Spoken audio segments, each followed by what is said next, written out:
दृष्टि से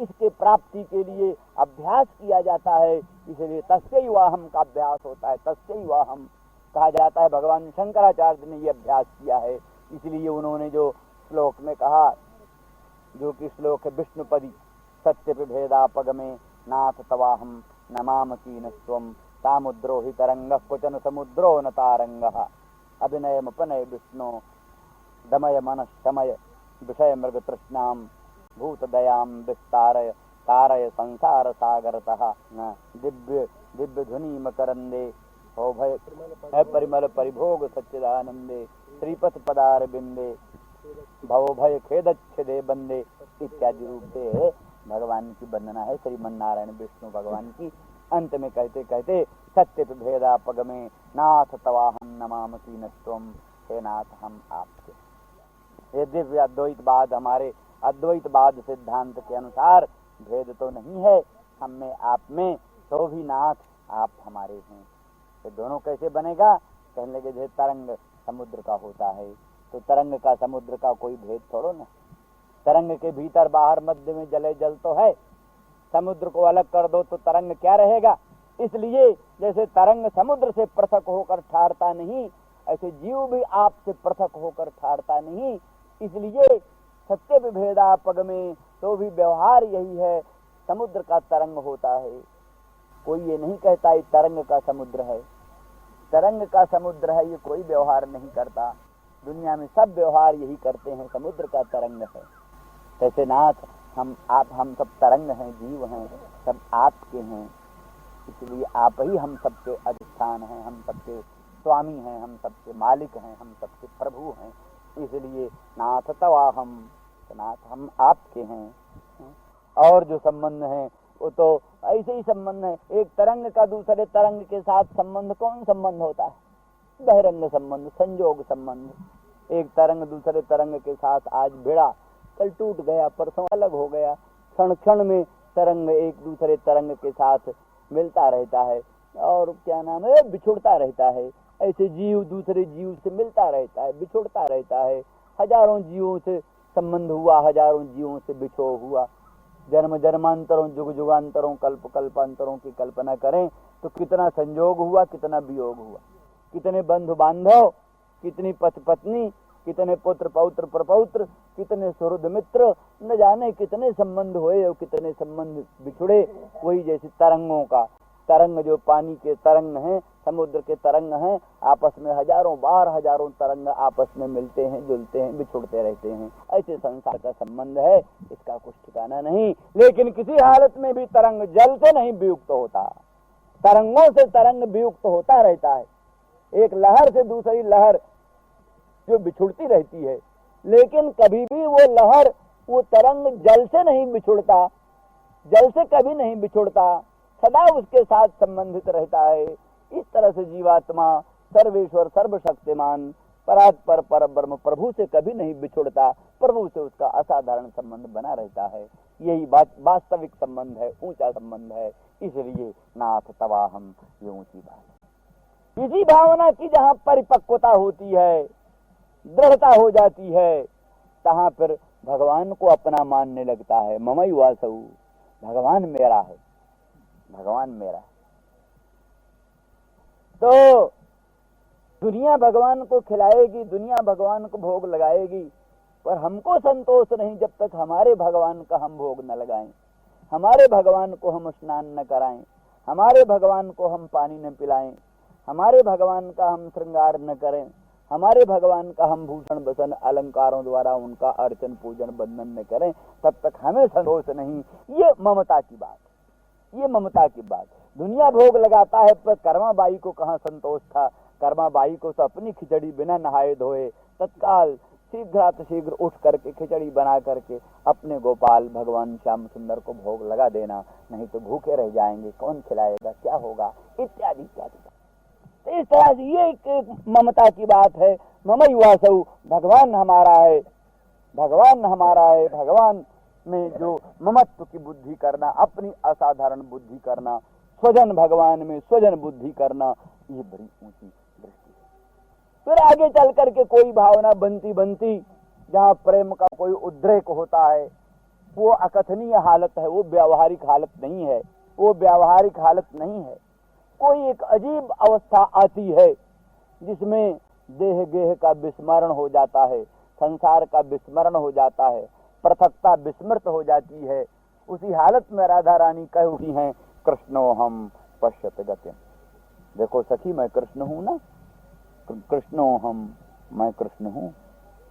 जयदेव अपने गीत गोविंद गा उठे, मधुरिपु रह मिति भावनशीला, मधुरिपु रह मिति भावनशीला।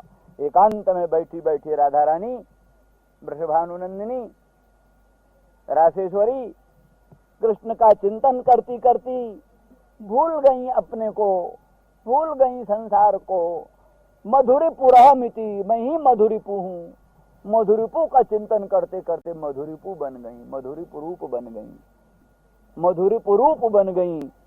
कृष्णो हम पश्यत गतिम। देखो सखी हमारी चाल, ललिताम गतिम में पश्यत, हमारी वो ललित गति देखो ना, जैसे कृष्णचंद्र मदन मोहन की गति थी वैसी तो है ना, कृष्णो हम पश्यत गतिम। तो ये सब अवस्था ये साधन साध्य नहीं है, ये प्रेमोद्रेक से अपने आप प्रकट होने वाली कोई ऐसी अवस्था है। तो इस दृष्टि की भावना से गोपांगना कहती हैं, हे नाथ आप हमारे स्वजन हैं, हम आपके स्वजन हैं। हमारे हृदय के जो रोग हैं उन रोगों को हरण करने वाली जो निषूदन औषध हो, चाहे आपके मंगलमय पादार बिंद के नखमणि चंद्रिका का दर्शन, चाहे आपके मंगलमय मुख चंद्र का दर्शन, चाहे आपके पादार बिंद का उरस्थल में संस्थापन, चाहे आपके हस्तार बिंद का संस्पर्श, चाहे आपके मंगलमय मुख चंद्र के सुमधुर अधर सुधा रस का समास्वादन, जो भी हृदय के रोगों का उत्सादन करने वाला महौषध हो, उस महौषध के दान में कार्पण न करो। त्यज मनाक्चन, त्यज मनाक्चन, वो मनाक थोड़ा, माने वो जैसे जाचक जैसे किसी दुर्लभ वस्तु को मांगते हुए और कहते थोड़ा सा, अधिक नहीं, थोड़ा सा, जरा सा प्रदान कर दो। इस तरह से बड़े दैन्य भाव के साथ गोपांगना अपने श्याम सुंदर मदन मोहन से वो अपनी चीज मांगती। श्री राम जय राम, जय जय राम, श्री राम जय राम, जय जय राम। श्रावण शुक्ला नवमी 10 अगस्त। निवासाय श्री रामचंद्राय सर्ग विसर्गादिनवलक्षणलक्षितम् श्रीकृष्णाख्यं परं निबद्धाम नमामि तत्। वागीशायस्य वदने लक्ष्मीर्यस्य च वक्षसि यस्यास्य हृदये संवित्तं नृसिंहमहं भजे। नमोऽस्तु रामाय सलक्ष्मणाय दिव्यै च तस्यै जनकात्मजायै। नमोऽस्तु रुद्रेन्द्रजमानलेभ्यो, नमोऽस्तु चन्द्रार्कमरुद्गणेभ्यः। श्रीराम जय राम, जय जय राम, व्यक्तिरंगते ब्रजेनहन्त्रलं विश्वमङ्गलं स्वजनहृद्रुजां जन्यशूदनं त्यजमनाक्षनस्त्वत्प्रियात्मनाम्। गोपांगना भगवान श्याम सुंदर से यही कहती कि आपके प्राकट्य से स्थावर जंगम सभी प्राणियों के दुख दूर हुए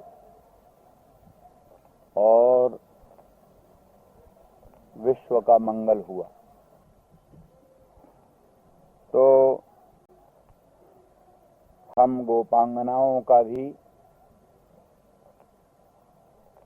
दुख दूर होना चाहिए और हमें भी मांगल्य की प्राप्ति होनी चाहिए, क्योंकि और लोगों की भिन्न भिन्न कामनाएं हो सकती हैं, भिन्न भिन्न पुरुषार्थ और लोगों के लिए हो सकते हैं, पर भक्तों के लिए तो एकमात्र परम पुरुषार्थ भगवत पद प्राप्ति ही है। उसी को बोधन करते हुए त्वत्स्पृहात्मनाम, त्वयि स्पृहात् त्वत्स्पृहा तस्यामेव आत्मा मनः यासाम। अर्थात भगवत स्पृहा क्या है? भक्ति। भगवत भक्ति ही भगवत स्पृहा। संसार की स्पृहा संसार का कारण होती। संसार में स्पृहा करने वाले प्राणियों को अंत में संसार की प्राप्ति होती। जो भगवान में ही स्पृहा करते हैं, जिनका राग, जिनकी स्पृहा, जिनकी प्रीति, जिनकी भक्ति श्री भगवान में ही है, उनको अंत में भगवान ही प्राप्त होते। इस दृष्टि से यहाँ लगाना, जैसे किसी का मन मोक्ष में होता है, मनोमोक्षे निवेशयेत्। किसी का मन धर्म में होता है, वो धर्म में अपने मन को लगाता है। किसी का मन काम में होता है, वो काम में अपने मन को लगाता है। किसी का मन अर्थ में होता है, धन धान्य आदि समृद्धि में, वो धन धान्य आदि समृद्धि में अपने मन को लगाता है। जैसे गोपांगनाओं का मन न मोक्ष में है, न धर्म में है, न अर्थ में है, न काम में है। तो स्पृहायाम एव आत्मा मनः यासाम। आपकी स्पृहा में ही, अर्थात जो भक्ति योग है, जो भक्ति योग है, निर्गुण भक्ति योग, अहैतुक्य व्यवहिता सत्व एवैक मनसो देवानां गुण लिंगानां मानुष्यविक कर्मणां सत्व एवैक मनसो वृत्ति स्वाभाविकी तुजा। लक्षणम भक्ति योगस्य निर्गुणस्य उदाहृतम। निर्गुण भक्ति योग का यही लक्षण कि देवानां गुणलिंगानाम, गुण जो है शब्द स्पर्शादि, वही है लिंग ज्ञापक, जिसका ऐसे जो देव इंद्रियां, चक्षु श्रोत्र त्वक आदि इंद्रियां, यही देव, द्योतनात्मकत्वात्, द्योतनात्मक है, ये प्रकाशात्मक। श्रोत्र शब्द का प्रकाशन करता है, चक्षु रूप का प्रकाशन करता है, घ्राण गंध का प्रकाशन करता है, यही सब देव। और गुण लिंग है, गुण ही इनके ज्ञापक हैं। माने शब्द बोध, स्पर्श बोध, रूप बोध, रस बोध, गंध बोध से इंद्रियों का पता लगता है। जिससे शब्द बोध हो रहा है वो श्रोत्र इंद्रिय, जिससे गंध बोध हो रहा है वो घ्राण इंद्रिय, जिससे रूप बोध हो रहा है वो श्रोत्र इंद्रिय। इस प्रकार से जो गुणलिंग देव हैं, और वो भी कैसे हों? शुद्ध हुए हों। माने पाशविक काम कर्म ज्ञान में संलग्न भी देव होते हैं। सामान्य प्राणियों की इंद्रियां चक्षु श्रोत्र त्वक आदि पाशविक काम कर्म ज्ञान में संलग्न है।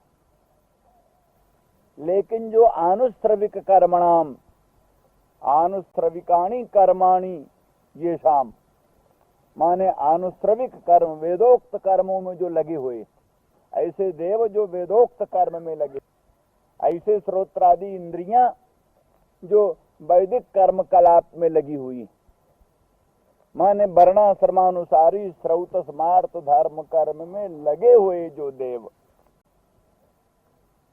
ऐसे आस्तिक वैदिक जो हैं, उन्हीं लोगों के इंद्रियां वर्णाश्रमानुसारी श्रौत स्मार्त धर्म कर्म में संलग्न रहते।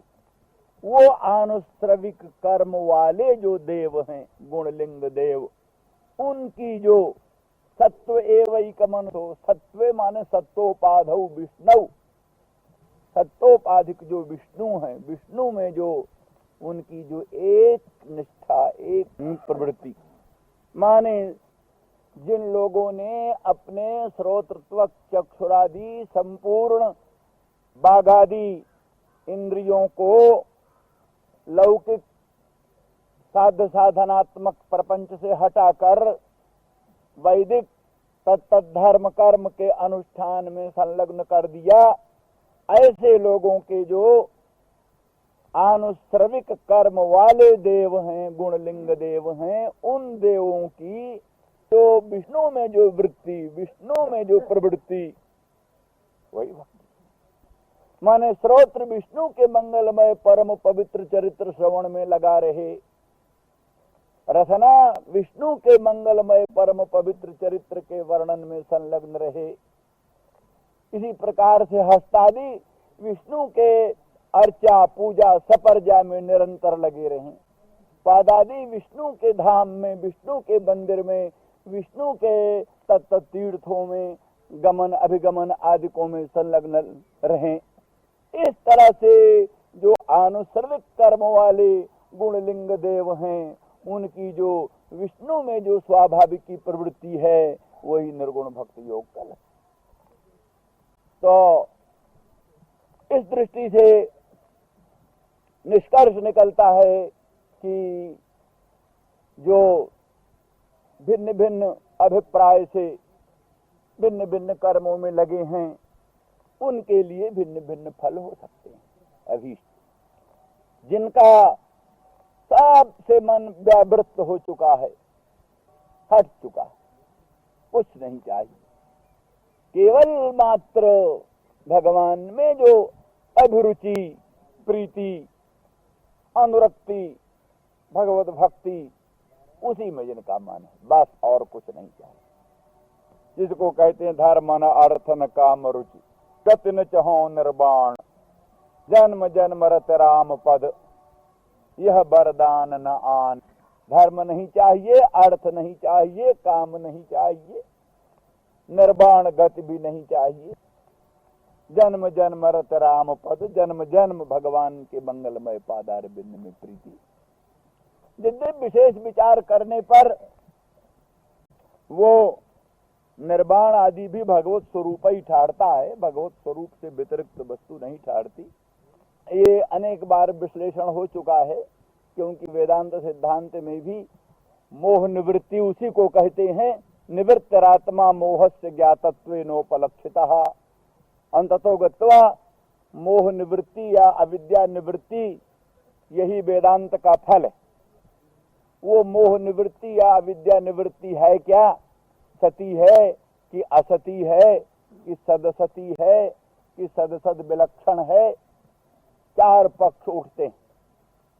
सती है तो एक अद्वैत ब्रह्म और एक मोह निवृत्ति भी सती हुई। सती मोह निवृत्ति एक वस्तु, अद्वैत ब्रह्म एक वस्तु, इसलिए सद्वितीयत्वापत्ति आई। तो इसलिए सती नहीं मोह निवृत्ति, तो असती कहें। खपुष्प बंध्या पुत्रादिवत असती है मोह निवृत्ति। असती मोह निवृत्ति है तो साध्यत्व अनुपत्ति, पुरुष में साध्यता नहीं बन सकती, उसके लिए प्रयास व्यर्थ है। असती है, पुष्प के लिए कहाँ प्रयास होता है, बंध्या पुत्रादिकों के लिए कहाँ प्रयास होता है। इस तरह से अगर मोह निवृत्ति भी असती है तो उसके लिए प्रयास नहीं हो सकता, साध्यत्वानुपत्ति। और कहें सदसती है तो परस्पर विरोधात असंभव है, सदसती दोनों नहीं बन सकती। तो इसलिए सदसती कहें तो कहते विरोधात, जो सदसती दोनों बात नहीं बन सकती, क्योंकि परस्पर विरुद्ध। जो सत है वो असत नहीं, जो असत है वो सत नहीं, तो इसलिए सदसती। तो इस तरह से निष्कर्ष ये है कि वो मोह निवृत्ति, जब वो मोह निवृत्ति सती नहीं असती नहीं और सदसती नहीं। और सदसद विलक्षण कहें तो अनिर्वचनीय वो भी हुई मिथ्या। जैसे तत्वान्यत्वाभ्याम निर्वक्तुम अनर्ह अविचारित रमणीय मायामय जगत है, तैसे मोह निवृत्ति भी अगर तत्वान्यत्वाभ्याम निर्वक्तुम अनर्ह अविचारित रमणीय भाव रूप हुई तो वो भी अनिर्वचनीय होने से मिथ्या ही हुई, वो भी कोई पुरुषार्थ नहीं है। इसलिए मोह निवृत्ति सत्य नहीं, असत नहीं, सदसती नहीं, सदसद विलक्षणा नहीं, किंतु पंचम प्रकारा कहते। पंचम प्रकारा अविद्या निवृत्ति पंचम प्रकारा कोटि चतुष्टय विनर्मुक्त। तो दूसरे लोग कहते हैं निवृत्तरात्मा मोहस्य ज्ञातत्वेनोपलक्षितः, माने आत्मा ही मोह निवृत्ति। मोह निवृत्ति क्या है? अभाव है। अभाव अधिष्ठान स्वरूप होता है। तो मोह निवृत्ति, अविद्या निवृत्ति या प्रपंच निवृत्ति क्या है? अधिष्ठान रूप है। अधिष्ठानावशेषो ही बाधक कल्पित वस्तुना। कल्पित वस्तु का बाध क्या है? अधिष्ठानावशेष रह जाना। अधिष्ठान है बाकी बचना, यही कल्पित वस्तु का बाध है। अधिष्ठानावशेषो ही बाधक कल्पित वस्तुना। इस दृष्टि से अंततोगत्वा अधिष्ठान स्वरूप ही मोह निवृत्ति ठहरती। तो बोले फिर अधिष्ठान तो सदा ही रहा, अधिष्ठान तो सदा ही है, सदा ही मुक्ति भी रहनी चाहिए।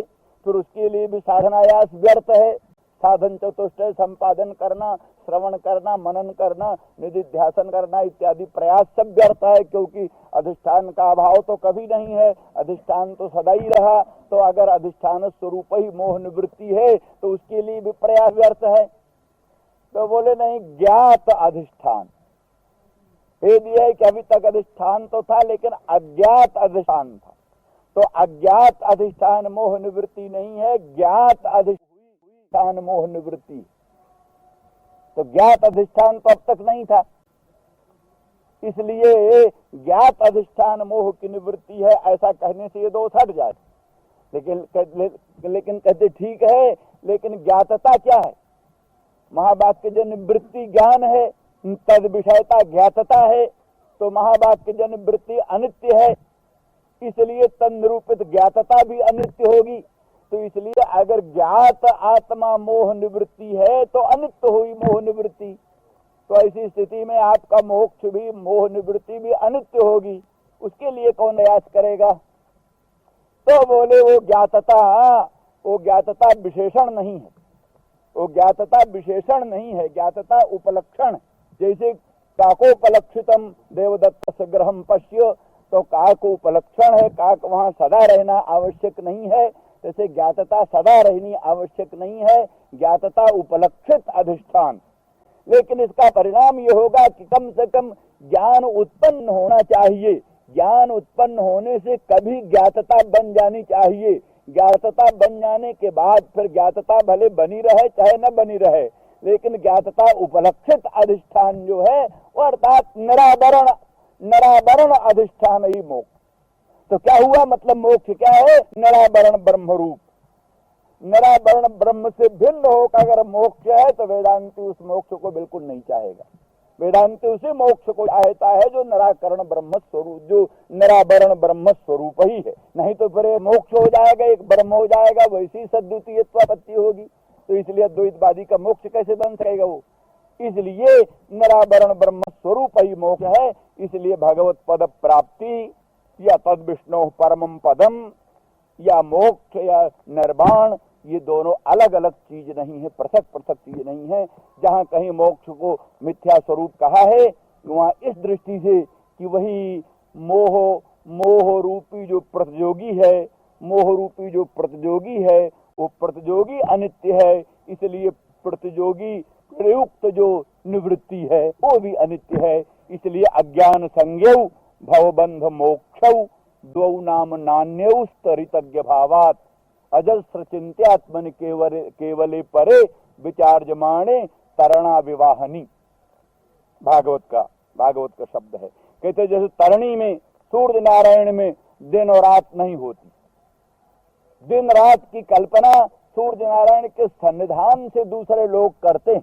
जहाँ सूर्य नारायण का सन्निधान है वहाँ हम दिवस की कल्पना करते हैं, दिन की कल्पना करते हैं। जहाँ सूर्य नारायण का सन्निधान नहीं है वहां हम रात्रि की कल्पना करते हैं। तो सूर्य नारायण में दिन रात्रि नहीं है, सूर्य नारायण के कारण अन्यत्र दिन और रात्रि की कल्पना होती है। जैसे ब्रह्म में मोक्ष और बंध कुछ नहीं है, इसलिए न निरोधो न चोत्पत्ति न च बद्धो न बद्धो न च साधक न मुमुक्षुर न वै मुक्त इत्येषा परमार्थता। परमार्थता ये है कि ना कोई निरोध है, न कोई उत्पत्ति है, न कोई बद्ध है, न कोई साधक है और न कोई मुमुक्षु है, न कोई मुक्ति है। इस दृष्टि से वास्तविक रूप से जो निरावरण अनंत अखंड निर्विकार ब्रह्म स्वरूप का विवेचन है, उस ब्रह्म स्वरूप के विवेचन की बुद्धि से ये निरोध और उत्पत्ति और मुक्ति और बंध नाम की कोई वस्तु नहीं ठहरती। इसलिए जैसे कहते हैं विचार्यमाणे तरणौ अहनी न भवतः, सूर्य नारायण को विचार करने पर उसमें दिन और रात्र की कल्पना नहीं हो सकती। उसी प्रकार से अजस्र चिंत्यात्मनि केवले परे जो नित्य निरस्त द्वैत प्रपंच और अखंड अनंत निर्विकार बोध स्वरूप सर्वोपप्लव विवर्जित अविद्युत सत्य परोक्ष रूप स्वप्रकाश जो परात्पर पर ब्रह्म तत्व है, उसमें ही अज्ञानेन संज्ञा जयो तौ अज्ञान संज्ञौ भवबंध मोक्षौ भवबंधश्च भवरूपो बंधः भवबंधः मोक्षश्च भवबंध मोक्षौ अज्ञानेन संज्ञा जयोस्तौ अज्ञान संज्ञौ, अज्ञान से इनकी संज्ञा होती है। भगवत स्वरूप के साक्षात्कार के बिना उसी में एक दृष्टि से बंध की कल्पना, एक दृष्टि से मोक्ष की कल्पना, वस्तुतः और बंध और मोक्ष भगवत व्यतिरिक्त कोई वस्तु नहीं है। इसलिए उच्च कोटि के वेदांती अनंत ब्रह्मांडाधिष्ठान स्वप्रकाश परात्पर परम ब्रह्म स्वरूप से भिन्न कोई मोक्ष नाम चीज नहीं मानते। इसलिए भक्त जिस भगवान को चाहता है वही असल में वेदांतियों का भी परम लक्ष्य है, उससे भिन्न और दूसरी कोई चीज।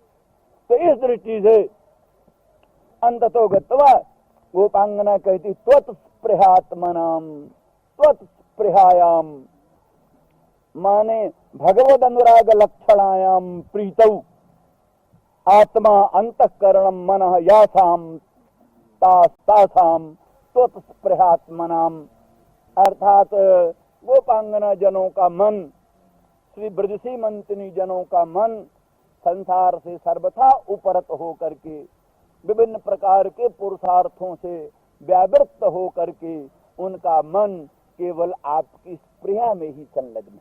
और उस स्पृहा भी वो भगवत स्पृहा भगवत स्वरूपानतिरिक्त, भगवत स्वरूप भिन्न नहीं। इसको भी मधुसूदन सरस्वती ने बड़े समारोह के साथ प्रतिपादन किया है। भगवान परमानंद स्वरूपः स्वयमेव ही मनोगत तदाकार रसता में पुष्कला। अखंड सच्चिदानंद घन भगवान ही भक्त के द्रवीभूत मन पर अभिव्यक्त होकर भक्त पदाभिलप्य होते हैं। तो भक्त पदाभिलप्य दूसरी और कोई वस्तु नहीं है, क्योंकि रसो वैसः इत्यादि श्रुतियों में रस स्वरूप ही ब्रह्म को कहा। रस स्वरूप ब्रह्म। दुनिया में जो दूसरे भी रस हैं, श्रृंगार रस, करुण रस, हास रस, जितने दूसरे भी रस हैं, वे सब रस भी ब्रह्म रस की ही विकृति, ब्रह्म रस की ही विकृति। तो क्योंकि रस नाम की चीज दुनिया में अन्यत्र कहीं है ही नहीं। संसार के प्राणी भी जो सुखी होते हैं वो भी रसगुण हेवायं लब्ध्वा आनंदी भवति, रस स्वरूप आत्मा को भगवान को ही प्राप्त करके सांसारिक प्राणी भी सुखी होता है। स्त्री समागम में जो पुमान को आनंद प्राप्त होता है, या पुन समागम में जो स्त्री को आनंद प्राप्त होता है, या विभिन्न प्रकार के शब्द स्पर्श रूप रस गंधादि अभिलषित विषयों की प्राप्ति में भी जो आनंद प्राप्त होता है, वो आनंद भी और कुछ नहीं है, स्वप्रकाश विशुद्ध ब्रह्म का ही एक कण है। इसलिए एतस्यैव आनंदस्य अन्यानि भूतानि मात्राम उपजीवन्ति, ये श्रुतियां कहती हैं कि जैसे वो अचिंत्य अनंत परमानंद सुधा सिंधु के तुषार कण को, अचिंत्य अनंत परमानंद सुधा सिंधु ब्रह्म के एक तुषार कण को प्राप्त करके अनंत कोट ब्रह्मांड के अनंत अनंत ब्रह्मादि देव शिरोमणि आनंदित होते। तो दुनिया में जो आनंद है उस आनंद का एकमात्र आधार भगवत तत्व ही है। इसलिए संसारिक जो रस है वो रस भी उसी रस की एक विकृति, दूसरी कोई वस्तु नहीं। तो इसलिए जहाँ पर प्राकृतिक विषय जहाँ आश्रय होता है, जहाँ के रस का आश्रय प्राकृतिक कोई नायक नायिका, जहाँ रस का विषय भी कोई नायक नायिका, और रस के उद्दीपन आदि जो विभाव हैं, अनुभाव आदि भिन्न भिन्न हैं, व्यभिचारी जो 33 आदि हैं, ये सब के सब जो जहाँ पर परिच्छिन्न वस्तु मात्र हैं, परिच्छिन्न वस्तु ही जहाँ के संचारी हैं, परिच्छिन्न वस्तु ही जहाँ का आलम्बन विभाव है, परिच्छिन्न वस्तु ही जहाँ के उद्दीपन विभाव है, परिच्छिन्न वस्तु ही जहाँ का आश्रय है, तहाँ पर जो रस अभिव्यक्त होगा वो क्षुद्र होगा। रस स्वतः क्षुद्र तो नहीं है, लेकिन आश्रय आदिकों की क्षुद्रता से आरोपित क्षुद्रता भी उसमें भाषित होती, इसीलिए उसको लौकिक कहते हो। लौकिक वस्तु है। लेकिन जहाँ साक्षात अचिंत्य अनंत परमानंद सुधा सिंधु परात्पर पर ब्रह्म ही उस रस का आश्रय, और अचिंत्य अनंत परमानंद सुधा सिंधु भगवान कृष्ण, उनकी माधुर्य सार सर्वस्व की अधिष्ठात्री रासेश्वरी नित्य निकुंजेश्वरी राधा रानी भगवती, जहाँ उस प्रेम का विषय। तो माने फिर क्या है ये चीज? वो चीज ये है कि जैसा आत्मरति ही आत्मक क्रीड़ा, जक्षन क्रीड़न रममाण, आत्मरति ही आत्मक क्रीड़ा, तो आत्मन्येव रतिर्जस्य, आत्मा में ही रति, आत्मा में ही क्रीड़ा। माने अनात्मज्ञ प्राणियों को तो रति अन्य अन्य अनात्म पदार्थों में होती है, अनात्मज्ञ प्राणियों की क्रीड़ा अन्य अन्य अनात्म पदार्थों में होती है, लेकिन जो आत्मज्ञ है उसकी क्रीड़ा अनात्मा में नहीं होती, उसकी रति अनात्मा में नहीं होती, आत्मा में ही आत्मज्ञ की रति होती है। इसलिए राधा क्या है? इसलिए बतलाया कि राधा श्री कृष्णचंद्र परमानंद कंद की आत्मा, श्री कृष्णचंद्र परमानंद कंद की आत्मा ही राधा, आत्मैव राधिका प्रोक्ता, आत्मैव राधिका प्रोक्ता। जैसे तंत्र शास्त्रों में राजराजेश्वरी त्रिपुर सुंदरी पराम्बा षोडशी क्या है? कहने लगे अचिंत्य अनंत परमानंद स्वरूप जो प्रत्यक्ष चैतन्य है, अचिंत्य अनंत परमानंद स्वरूप जो प्रत्यक्ष चैतन्य है, निरत से निरुपाधिक पर प्रेम का आस्पद, वही वस्तु त्रिपुर सुंदरी। तो इस दृष्टि से निष्कर्ष है कि जैसे वो चंद्रमा में चंद्र का, गंगा जल में शीतलता मधुरता पवित्रता, वैसे ही परमानंद सुधा सिंधु कृष्ण में माधुर्य सार सर्वस्व की अधिष्ठात्री रासेश्वरी नित्य निकुंजेश्वरी राधा रानी, उनका स्वरूप ही होता है। वही अघटित घटना पटीयसी दिव्य मंगलमयी माया शक्ति के योग से विभक्त एवं प्रतीत होते हैं, अविभक्त होते हुए भी विभक्त एवं प्रतीत होते हैं। जैसे बतलाया है कृष्ण में नम वेहित्वम आत्मानम सकलात्मनाम जगद्धिताय सोप्यत्र देही वा भाति मायया, जो संपूर्ण प्राणियों का, चराचर प्राणियों का अंतरात्मा है। पंगना भी कहती है नखल गोपिका नंदनो भवान अखिल देही नाम अंतरात्म दृक, अखिल देही नाम अंतरात्म दृक आप हैं, केवल गोपिका नंदन नहीं है, अखिल देहियों के अंतरात्मा अंतःकरण अहमर्थ के दृष्टा साक्षी हैं, अहमर्थ दृक।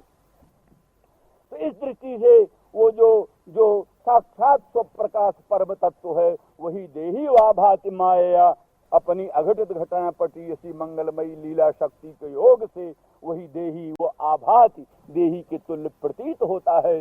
तैसे ही वो अचिंत्य अनंत परमानंद सुधा सिंधु और उसकी माधुर्य सार सर्वस्व की अधिष्ठात्री, ये दोनों अभिन्न होते हुए भी लीला शक्तियां दोनों विभिन्नवत प्रतीत हो करके एक प्रेमास्पद, एक प्रेम का आश्रय, एक प्रेम का विषय, एक प्रेम का आलम्बन, एक प्रेम का आश्रय, इस तरह से एक ही प्रेम का विकास, रसस्वरूप एक ही परात्पर पर ब्रह्म का ये आश्रय, विषय और प्रेम और उसके संपूर्ण उद्दीपन आदि, ये भी सब दूसरी कोई चीज नहीं। वृंदावन धाम की जो भी वस्तु है, वहाँ के जो कुछ भी सरसी, सरोवर, कुमुद कुमुदनी, कमल कमलिनी, शीतल मंद सुगंध, पवन चंद्रोदय, मलया नील आदि जो कुछ भी उद्दीपन, कोकिला कूजन आदि जो कुछ भी उद्दीपन है, वो उद्दीपन सब कुछ श्री कृष्ण स्वरूप ही है। इसीलिए आचार्यों ने कहा है, यत्र प्रविष्ट सकलोपि जंतु आनंद सच्चिद घनतामुपैति। वृंदावन धाम में प्रवेश करते ही संपूर्ण प्राणी तत्क्षण सदघन चिदघन आनंद घन बन जाता है। एतावता वृंदावन धाम शुद्ध भगवत स्वरूप ही है। इसीलिए वो वर्णन है भिन्न भिन्न प्रसंगों में कि एक प्रकार से कल्पना कीजिए, एक प्रकार का सरोवर, पूर्णानुराग रससार सरोवर, जैसे कोई पानी का सरोवर, पानी के सरोवर में मिट्टी का पंख, उससे उत्पन्न हुआ पंकज। लेकिन दूध का सरोवर हो तो दूध के सरोवर में तो पंख भी मक्खन का होगा, नवनीत का होगा। उससे जो पंकज उत्पन्न होगा वो पानी के सरोवर में मिट्टी के पंख से उत्पन्न पंकज की सुंदरता, मधुरता, सरसता का कबींद्र लोग वर्णन करते करते गाते ही नहीं।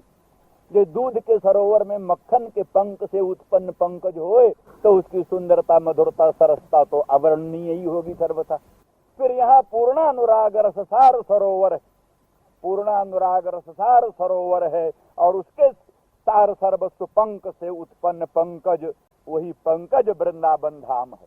पूर्णानुराग रससार सरोवर समुद्भूत पंकज सरोज, वही श्रीमद वृंदावन धाम है। उस सरोज में जो केसर है पीली पीली, वो है गोपांगना ब्रज सीमंतिनी। उन केसरों में जो पराग है, पराग वो है कृष्णचंद्र परमानंद कंद। उस पराग में जो मकरंद है वो रासेश्वरी नित्य निकुंजेश्वरी राधा रानी है। तो अर्थात इस रूप से देखने से बनता है, यहाँ दूसरी कोई चीज नहीं है। कोई न उद्दीपन दूसरी जाति का है, न आलम्बन दूसरी जाति का है, न कोई संचारी दूसरी जाति का है। सब एक ही विशुद्ध रसात्मक पर ब्रह्म ही अपनी दिव्य लीला शक्ति से तेन तेन रूपेण विलसित हो रहा है। वही श्री कृष्ण चंद्र परमानंद कंद की अनन्य भक्ति है। तो इसलिए जैसे आत्मरति में वो रति आत्म व्यतिरिक्त नहीं है, आत्मरति में वो रति आत्म व्यतिरिक्त नहीं है और आत्म व्यतिरिक्त विषयिणी भी रति नहीं है, आत्म व्यतिरिक्त आश्रया भी वो रति नहीं है। उस रति का आत्मा ही आश्रय है, रति का आत्मा ही विषय है, उस रति का आत्मा ही स्वरूप है।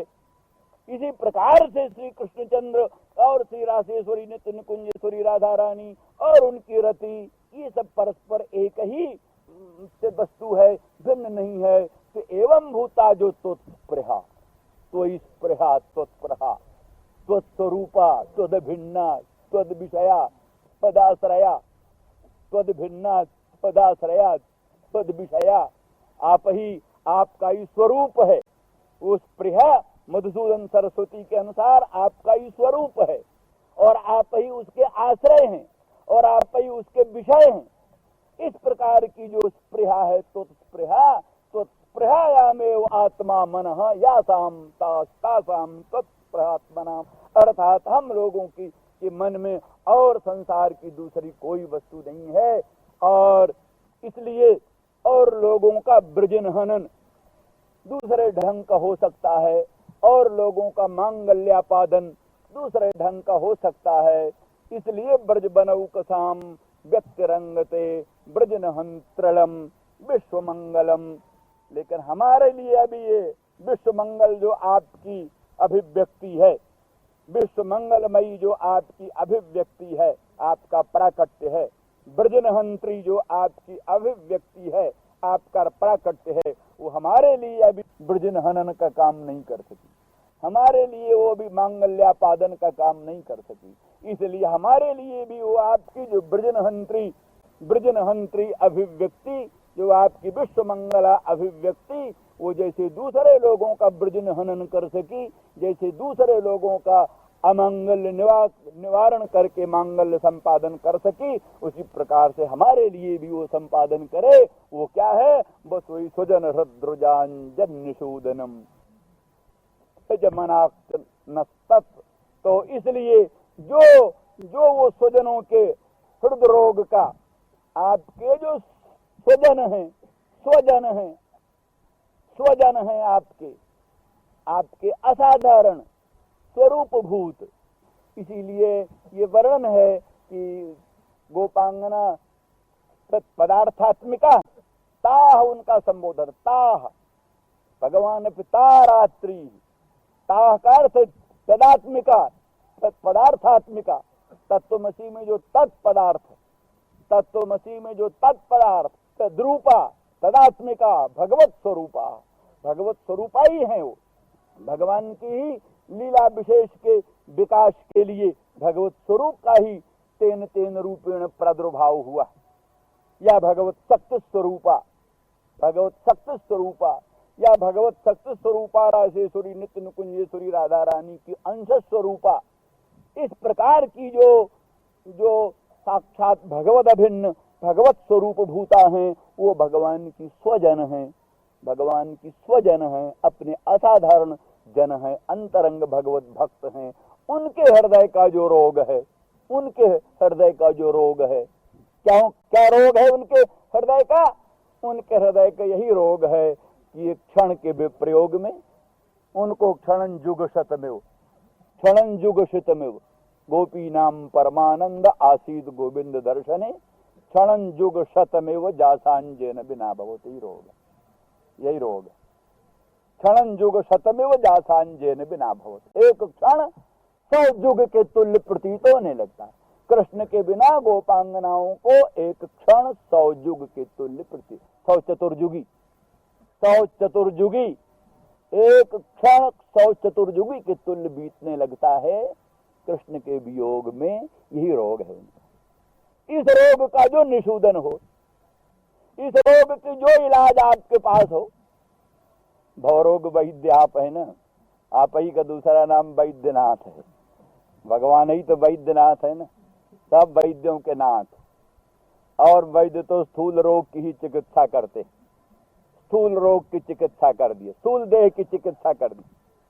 लेकिन भवरोग वैद्य जो है वो तो स्थूल देह की भी चिकित्सा कर डालता है, सूक्ष्म देह की भी चिकित्सा कर डालता है, कारण देह की भी चिकित्सा कर डालता है, और संपूर्ण रूप से जितने रोग हैं सबको मिटा करके पूर्ण स्वस्थता और रोग निवृत्ति से स्वस्थता हुई। कहो भाई स्वस्थ हो? हाँ भाई स्वस्थ। कैसी स्वस्थता? अरे बिना स्वस्थ हुए स्वस्थता कैसी? स्वस्में तिष्ठति तो स्वस्थ, स्वस्वरूपे स्थिति हो तब स्वस्थता हो। जब तक स्वस्वरूप में स्थिति नहीं तब तक स्वस्थता कैसी? अनात्माभिमानवान, अनात्म तादात्म्याभिमानवान कहाँ स्वस्थ है? देह तादात्म्याभिमानवान, इंद्रिय तादात्म्याभिमानवान, मनोबुद्धियादि तादात्म्याभिमानवान, स्वस्थ कहाँ है? पूरा स्वस्थ तो वही है जो स्वस्मिन् स्वस्वरूपे, माने प्रत्यक्ष चैतन्य भिन्ने ब्रह्मणि जस तिष्ठति सा स्वस्थ, वही स्वस्थ है। ये स्वस्थता तो इस भवरोग वैद्य के ही द्वारा होती है। और काशी में हमारे दुनिया के स्मशानों में एक देह जलती, दुनिया के जितने स्मशान हैं सारे स्मशानों में एक देह जल जाता है, 2 देह नहीं जल, सूक्ष्म देह और कारण देह बाकी बचे रहते। इसे जन्म पर मरण पर चलती रहती है। 2 देह तो मूल तो देह वही, तो एक देह का राहित्य हो भी गया तो भी क्या हुआ, दूसरा देह आ जाएगा, करोड़ों देह आ जाएगा। लेकिन काशी स्मशान महाश्मशान कहलाता, काशी स्मशान महाश्मशान। महाश्मशान क्यों है? यहाँ तीनों देह जल जाता है, स्थूल देह जल जाए, सूक्ष्म देह जल जाए, कारण देह जल जाए, माने त्रिविध देह का पूर्ण दाह।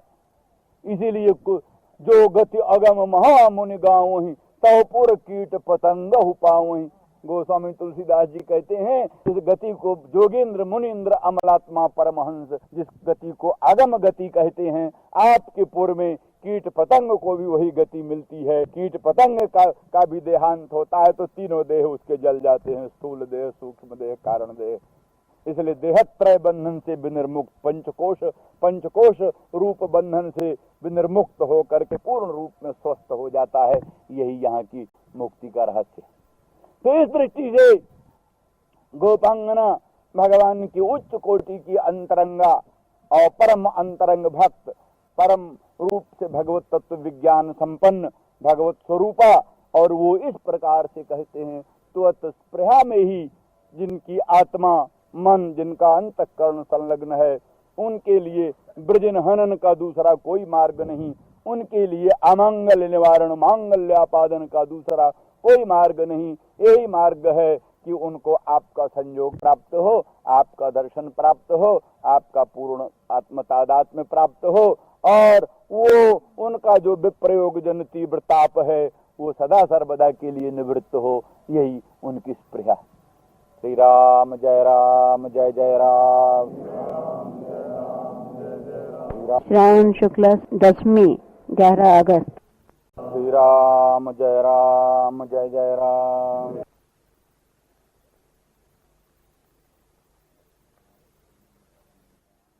श्री कृष्णाख्यम परम धाम जगद्धाम नमाम तत्। वागीशायस्य वदने लक्ष्मीर्यस्य च वक्षसि यस्यास्ते हृदये संवित् तं नृसिंहमहं भजे। नमोऽस्तु रामाय सलक्ष्मणाय देव्यै च तस्यै जनकात्मजायै। नमोऽस्तु रुद्रेन्द्रजमानिलेभ्यो नमोऽस्तु चन्द्रार्कमरुद्गणेभ्यः। श्रीराम जय राम, जय जय राम। सुनना ज्ञान यज्ञ। उच्चारण तो बाघ इंद्री का काम है, कर्म इंद्री। उच्चारण की अपेक्षा सुनना और महत्व का है। ज्ञान इंद्री त्रयान द्रव्यमया ज्ञान यज्ञ परंतव। कर्ममय द्रव्यमय यज्ञ की अपेक्षा ज्ञानमय यज्ञ ऊंचा है। भगवान की पूजा करना भी पुण्य है और पूजा देखना भी बड़ा पुण्य है। पूजा हो रही हो, देखना उसको श्रद्धा है, चालू बात। हाँ, तो फिर प्रसंग के अनुसार ब्रज बनऊ कसाम व्यक्तिरंगते ब्रजन हंत्रिलम विश्वमंगलम स्वजन हृद्रुजाम धन्निरूदनम सृजमनार्चन त्वत्प्रियात्मनाम। स्वजन संबोधन कहा था, तो उसका स्वजन के कई अर्थ किए गए थे। उन अर्थों के साथ साथ एक ये भी अर्थ है, स्वीया एव स्वकीया एव वयं गोपी जना यस्य न परकीया। माने गोपांगना जन श्री भगवान की स्वकीया नित्य सिद्धा शक्ति स्वरूपा। एतावता स्वकीयात्व परकीयात्व का जो विप्रतिपत्ति है, उस विप्रतिपत्ति को निराकरण करती। स्वीया एव वयम गोपी जनाः जस्य। तो आपकी अभिव्यक्ति स्थावर और जंगम सभी प्राणियों के दुख को दूर करने वाली, बातकों को दूर करने वाली, सर्व प्रकार की मंगल देने वाली। तो ऐसी स्थिति में हम लोगों का भी जो है ब्रजन हनन होना चाहिए और अमंगल निवारण होना चाहिए। वो कैसे होगा? तो वही हृद्रुजाम जन निषूदनम तत्त्यज। उसमें है कि कैसी कैसी अभिलाषाएं आप लोगों की हैं, वो पूरी करने लायक हैं कि नहीं हैं। पुराने लोगों की पद्धति है लिखने की, योग्य सेवा लिखना। चिट्ठी लिखा तो योग्य सेवा लिखना, सेवा योग्य लिखना, योग्य सेवा, सब सेवा नहीं हो सकती, योग्य सेवा। तो इसलिए तुम्हारी अभिलाषा पूर्णीय है, पूर्ण करने योग्य है कि नहीं है। बहुत सी ऐसी बातें हैं जो परकीयाओं के लिए नहीं पूर्ति की जा सकती। जो क्या नाम परकीया हैं, उनकी बहुत सी अभिलाषाएं नहीं पूर्ण की जा सकती। इन बातों का समाधान करती हुई कहती स्वजन स्वीया एव वयम गोपी जना न परकीया यस्य। अर्थात वस्तु स्थिति ये है कि हम गोपांगना जन आपकी परम स्वकीया है, परकीया नहीं। परकीयात्व का विभ्रम सिर्फ इसीलिए कि उत्कट उत्कंठा की अभिवृद्धि ये परोढ़ा में, ये परकीया में अधिक होती है। सिर्फ इस दृष्टि से परकीयात्व का आरोप, परकीयात्व न होते हुए भी परकीयात्व का आरोप है केवल इस दृष्टि से कि उसमें उत्कट उत्कंठा हो। स्वकीया नित्य प्राप्त है, नित्य प्राप्त की अवमानना होती। कहते प्रसिद्ध है, कहते सुलभाम अवमन्यते दुर्लभाम कामयते। दुर्लभा की कामना की जाती है, सुलभा की अवमानना की जाती है। तो इसीलिए उसमें परकीयात्व का आरोप। इसीलिए कामी नारी प्यारी जिम कहा, कामी को जैसे नारी प्यारी होती है, कामी को जैसे नारी प्यारी होती है, लोभी को जैसे दाम प्रिय होता।